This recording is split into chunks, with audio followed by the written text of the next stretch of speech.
ਨਵਜੋਤ ਸਿੰਘ ਸਿੱਧੂ ਨੂੰ ਕੇਂਦਰੀ ਜੇਲ੍ਹ ਪਟਿਆਲਾ ਵਿੱਚ ਮਿਲਣ ਵਾਸਤੇ ਪਹੁੰਚੇ ਤੇ ਮੁਲਾਕਾਤ ਕਰਨ ਤੋਂ ਬਾਅਦ ਉਹਨਾਂ ਨੇ ਸਾਫ਼ ਤੌਰ ਤੇ ਭਗਵੰਤ ਮਾਨ ਦੀ ਸਰਕਾਰ ਉੱਪਰ ਤਿੱਖੇ ਵਾਰ ਕੀਤੇ ਤੇ ਸਾਫ਼ ਤੌਰ ਤੇ ਉੱਪਰ ਉਹਨਾਂ ਨੇ ਜੋ ਕੱਲ ਚੰਡੀਗੜ੍ਹ सीएम आवास के बाहर होया ਉਹਦੀ ਨਖੇਦੀ करते हुए साफ तौर पर कहा कि हुण जेकर भगवंत मान वालों या आप सरकार वालों कोई सरकारी प्रोग्राम रखा जाता सानू बुलाया जाता है तो असीं उसका बाईकाट करांगे। यानी कि साफ तौर पर प्रताप सिंह बाजवा ने कहा कि उस प्रोग्राम में मैं नहीं पहुँचागा, लीडर ऑफ ओपोजिशन होने के बदले भी मेरे को है कि मैं सीएम के बराबर बह सकता है, गलबात कर सकता।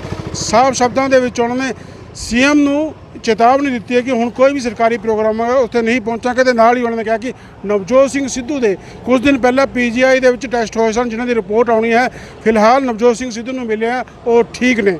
सो देखना होगा कि हुण आने वाले समय दे विच प्रताप सिंह बाजवा होना दे इन्हां बयानां उपर किन्ना क बवाल हुंदा, क्योंकि राजनीति दे विच एक कोई लीडर जो बयान दिंदा तो उस पर प्रतिक्रिया जरूर आती है। हुण आम आदमी पार्टी का कोई लीडर दे सामने आके उहदा जवाब दिंदा नहीं दिंदा। पहले एक बार तुसीं सुनो प्रताप सिंह बाजवा ने खुद की किया। बाजवा साहब नवजोत सिंह सिद्धू से आज मुलाकात हुई, किस तरह से उनकी सेहत है, क्या उन्होंने बोला?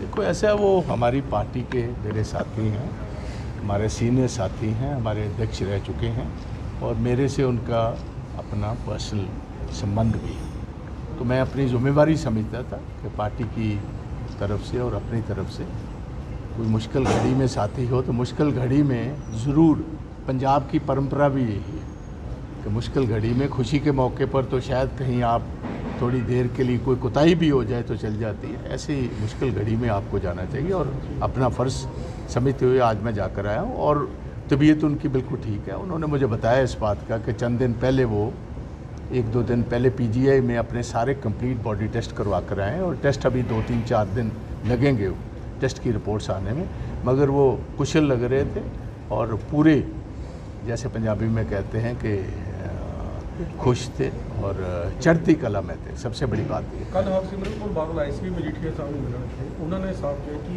अंदर ਜਿਹੜੇ ਕਾਂਗਰਸੀ ਨੇਤਾ ਬਣਦਾ ਨਾਮ ਦਾ ਨਹੀਂ ਲਿਖਤਾ ਨਵਜੋਤ ਸਿੰਘ ਨੂੰ ਵੀ ਉਹਨਾਂ ਨੂੰ ਸਪੈਸ਼ਲ ਟ੍ਰੀਟਮੈਂਟ ਦਿੱਤਾ ਜਾ ਰਿਹਾ ਸਾਡੇ ਨਾਲ एसी वाले रूम ਦਿੱਤੇ ਜਾ ਰਹੇ। बेटा मेरी सुन लो, मैं ना तो मैं अंदर गया, मैं तो जिथे मुलाकात की ड्योड़ी च की, जिथे मुलाकातां ਹੁੰਦੀਆਂ मैं तो उत्थे कीतियां ने।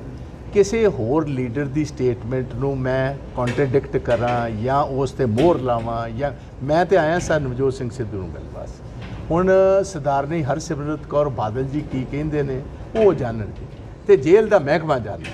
ਸੋ ਨਾ ਮੈਂ ਸੁਪਰਡੈਂਟ ਜੇਲ੍ਹ ਹਾਂ, ਨਾ ਮੈਂ ਜੇਲ੍ਹਾਂ ਦਾ ਮੰਤਰੀ ਹਾਂ ਕਿ ਮੈਂ ਇਹਦਾ ਬਿਆਨ ਦੇਵਾਂ। ਇਹ ਕੰਮ ਇਹ ਜੇਲ੍ਹ ਮੰਤਰੀ ਦਾ ਉਹਨਾਂ ਨੂੰ कॉन्ट्राडिक्ट करना या यस करना या नो करने।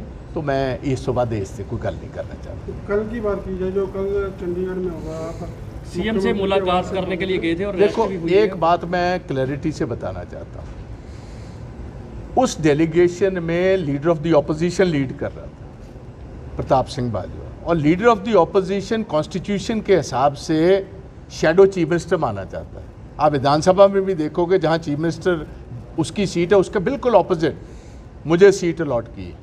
और मुझे जो है अकॉर्डिंग टू द कॉन्स्टिट्यूशन जो डॉक्टर अम्बेडकर साहब का जिक्र ये करते हैं, जिसकी सौगंध लेकर ये चीफ मिनिस्टर बने हैं, तो ऐसे ही उन्होंने लीडर ऑफ द ऑपोजिशन का रोल है। और आज मुझे कैबिनेट का रैंक मिला हुआ, जो इनके कैबिनेट मिनिस्टर्स की सहूलतें हैं वो मुझे भी अदा गवर्नमेंट करती है। वो भगवंत मान या आप नहीं कर रहा, वो government of the day.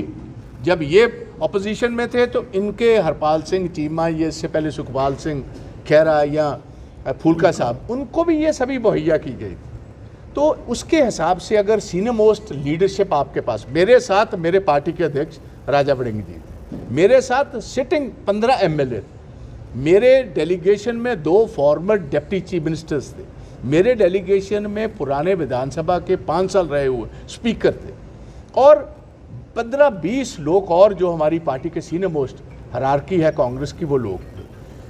Time, आप पहली बात है कि टाइम दिया है कि नहीं, आप मुझे बताएं। अगर टाइम ना दियो, आज मुझे जेल सुपरडेंट ने टाइम दिया तो मैं मुलाकात की, और इसी वजह से उन्होंने हमें फिर अलाउ किया।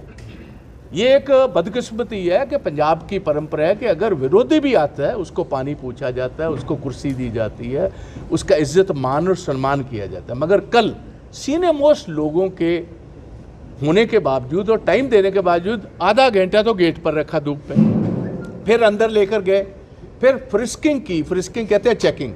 अब अभी तक पहली दफ़ा मेरे ख्याल 75 साल में किसी सीएम के घर पर लीडर ऑफ द ऑपोजिशन और सीनियर मोस्ट लोगों को फ्रिस्क किया गया, और हमें मेन गेट से नहीं, हमें उस गेट से लेकर गए जहाँ से जनरल विजिटर्स जाते हैं। समझो एक बेइज्जत करने का एक तौर तरीका।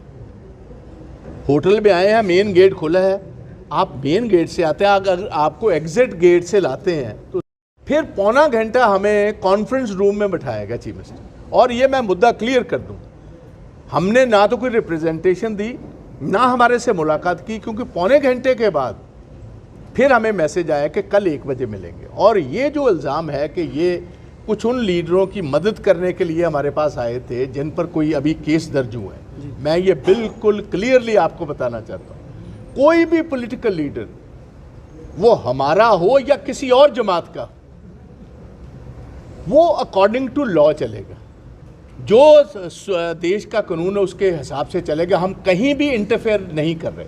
हम गए थे क्योंकि मूसेवाला साहब के गांव जब राहुल गांधी जी गए हुए थे और मैं साथ था और राजा वड़िंग जी साथ थे, उन्होंने भी यही डिमांड की थी कि जी मैं होम मिनिस्टर को भी मिला, मैंने चीफ मिनिस्टर से भी ये मांग की है। पहली हमारी मांग थी कि इंडिपेंडेंट हाई कोर्ट के एक जज इसकी इंक्वायरी करें, और चीफ मिनिस्टर ने लिखा, मगर हाई कोर्ट ने जब रिजेक्ट कर दिया, हमारा मसला वहीं का वहीं खड़ा हो गया। उनके पेरेंट्स चाहते हैं कि ये नेशनल इन्वेस्टिगेटिंग एजेंसी या सीबीआई को जाए। हम भी इसी वजह से गए थे कि भैया जज तो मिला नहीं, आप ये करो, क्योंकि आपकी पुलिस कॉम्पिटेंट नहीं। इसमें इसकी 2-3 टेक्निकल कारण हैं। एक तो जो उनको मारने वाले लोगों का नाम आया है वो पंजाब से बाहर के भी हैं, कुछ पंजाब के, कुछ पंजाब के बाहर हैं, कुछ बाहर की जेलों में हैं और कुछ विदेशों में बैठे हुए हैं। अगर इन सभी को पंजाब में या इनको इंटेरोगेट करना है या इनसे असलियत जाननी है तो कोई सेंट्रल एजेंसी ही ये काम कर सकती। और मैं आपको ये राय भी देना चाहता हूँ कि सीबीआई, ये जो इंटरपोल है, इंटरनेशनल पुलिस है, वो हर देश में उन्होंने एक एजेंसी रखी हुई है। अगर बाहर से आपने किसी को एक्स्ट्राडाइट कराना है तो हिंदुस्तान में सीबीआई की मदद के बिना नहीं हो सकता। तो ये बिल्कुल बेबुनियाद बात थी, झूठी बात थी, और हमने फैसला किया आज के बाद कम से कम प्रताप सिंह बाजवा, कोई भी जहाँ भी भगवंत सिंह मान का कोई ऑफिशियल हमें सद्दा भी आएगा, हम बिल्कुल ठुकराएंगे। ये पंजाब की परंपराओं के ख़िलाफ़ इसने किया, अपने विरोधियों को नीचा दिखाने के लिए किया। और मैं समझता हूँ इसमें पहला फैसला जो हमें अंदर बुलाने का था वो भगवंत मान का था, और अगले दिन मिलने का वो इसकी आका का था। इसने, मुझे ऐसे लग रहा कि अंदर से पूछा कि जी वो आ गए हैं, क्या करूं, तो उसने कहा इनको जलील करो। मैं यही समझता हूं, इतना दिमाग तो हमारा भी काम करता है, लंबा तजर्बा है हमारा 40 साल का सियासत में, कि ये काम इसके आका ने किया कि कल का टाइम दो, हम कोई इसके चौकीदार नहीं। और मैं कंडेम करता हूं, और मैं समझता हूं कि ये देखिए कहाँ तक स्तर गिर गया है चीफ मिनिस्ट्री का। कहाँ किसी टाइम लेजेंडरी चीफ मिनिस्टर था प्रताप सिंह कैरों थे, कहाँ भगवंत सिंह मान आ गया। ये आप लेवल देखिए कहाँ से कहाँ गिर रहे हैं। तो इतने में बस ਹੋਰ ਮੈਂ ਕੋਈ ਗੱਲ ਨਹੀਂ। ਸੋ ਜਿੱਥੇ ਪ੍ਰਤਾਪ ਸਿੰਘ ਬਾਜਵਾ ਨੇ ਨਵਜੋਤ ਸਿੰਘ ਸਿੱਧੂ ਦੀ ਸਿਹਤ ਬਾਰੇ ਦੱਸਿਆ, ਨਾਲ ਹੀ ਭਗਵੰਤ ਮਾਨ ਦੀ ਸਰਕਾਰ ਨੂੰ ਘੇਰਿਆ ਕਿ ਜੇਕਰ ਉਹਨਾਂ ਨੇ ਬੁਲਾਇਆ ਨਹੀਂ ਸਿੱਧਾ ਅਸੀਂ ਉੱਥੇ ਤੱਕ ਪਹੁੰਚ ਕਿਵੇਂ ਗਏ, ਤੇ ਉਹਨਾਂ ਨੇ ਸਾਨੂੰ ਪਿਛਲੇ ਗੇਟ ਤੋਂ ਅੰਦਰ ਵਾੜਿਆ, ਯਾਨੀ ਕਿ ਜਨਰਲ ਲੋਕਾਂ ਵਾਂਗੂ ਅੰਦਰ ਵਾੜਿਆ। ਸਾਨੂੰ ਬੇਇੱਜ਼ਤੀ ਕਰਨ ਦੀ ਇੱਕ ਉਹਨਾਂ ਦੀ ਇੱਕ ਬਣਾਈ ਹੋਈ ਸਕੀਮ ਸੀਗੀ।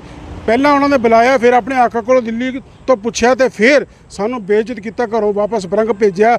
ਇਹ ਠੀਕ ਨਹੀਂ ਹੈਗਾ, ਰਾਜਨੀਤੀ ਦੇ ਵਿੱਚ ਪਹਿਲੀ ਵਾਰੀ ਹੋਇਆ। ਤੇ ਨਾਲ ਹੀ ਉਹਨਾਂ ਨੇ ਕਿਹਾ ਕਿ ਜੋ ਸਿੱਧੂ ਮੂਸੇਵਾਲੇ ਦਾ ਕਤਲकांड ਹੈ ਉਸ ਵਿੱਚ ਜਿੱਥੇ ਪਰਿਵਾਰ ਕਹਿ ਰਿਹਾ, ਉੱਥੇ ਨਾਲ ਹੀ ਅਸੀਂ ਇਹ ਮੰਗ ਕਰਦੇ ਹਾਂ ਕਿ ਜਿਹੜੀ ਜਾਂਚ ਪੜਤਾਲ ਹੈ ਉਹ ਨੈਸ਼ਨਲ ਏਜੰਸੀਆਂ ਤੋਂ ਹੋਣੀ ਚਾਹੀਦੀ ਹੈ।